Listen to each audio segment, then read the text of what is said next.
If you watch espresso content online these days, you're bound to see coffee influencers flexing their extensive puck prep routines. RDT, WDT, shakers, distributors, calibrated tampers, flux capacitors. You'll probably see more tools on a home barista's coffee bar than they have in their entire garage.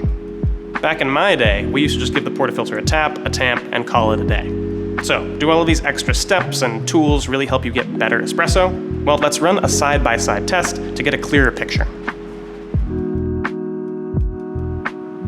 First, we'll pull a couple shots using the LUCCA Atom with two different puck prep routines. For the first shot, we'll use a minimal routine. Just grind, tap, and tamp. Nothing special. Then we'll pull another shot with as much puck prep as physically possible. We'll use RDT, a shaker, a WDT tool, a depth calibrated tamper, and then toss a puck screen on top. Then we'll run that same comparison again using a much more affordable grinder, the fellow OPUS. First, let's look at our two shots pulled using the LUCCA Atom. Both of these shots were pulled to the same recipe of 20 grams in and 40 grams out in 30 seconds. And as we watch the extraction, they look about the same. Now, let's look at the two shots pulled using the fellow OPUS. You can see the shot we pulled without any puck prep is showing some clear signs of channeling and doesn't appear to be flowing through the portafilter quite as evenly. As you can see on the right, the shot we pulled with maximum puck prep looks about as good as our standard shot pulled using the LUCCA Atom. Now, having tasted all four of these shots, I will tell you that I do seem to have a preference for the ones that were pulled with a puck prep routine. That said, it's a much bigger swing on the shots pulled with the OPUS than it is on the Atom. On the OPUS, we're talking about something like taking it from a 6 to an 8, whereas on the Atom, it's a little bit more subtle and nuanced. It is there, and I do think I prefer this shot, but it's not such a big swing. On the OPUS, our standard prep shot, it has a bit of an acrid note that isn't so bad that I wouldn't drink the shot, but it's certainly noticeable. When we introduce the puck prep routine, you end up with a shot that is much more well-balanced, and if I was served it in a cafe, I would be perfectly happy to drink it.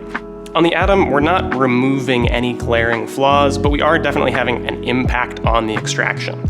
It's not turning a bad shot into a great shot, but it is giving you some control over the output that you're getting. Now, all that said, espresso is a fickle craft, if nothing else. No matter how nice your machine and grinder are or how many tools you use, you're always going to have weird shots every now and again. But implementing these tools is going to give you some ability to manage those results and round off some of the rough edges. This simple side-by-side shows us some of the strengths and limitations of puck prep. The better your grinder, the more your returns tend to diminish. That said, there's certainly not zero returns.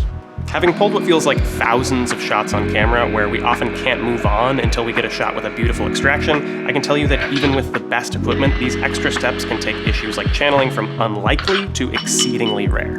In particular, WDT tools and premium baskets, which we didn't include in this test for the sake of fairness, make a massive difference when it comes to consistent extractions. While I generally tend to take a less is more approach to coffee, I recommend these tools to just about everyone, because I find that just a few more tools makes for a lot less channeling. If you're using a setup with smaller burrs and a simpler machine, I can't recommend these tools enough.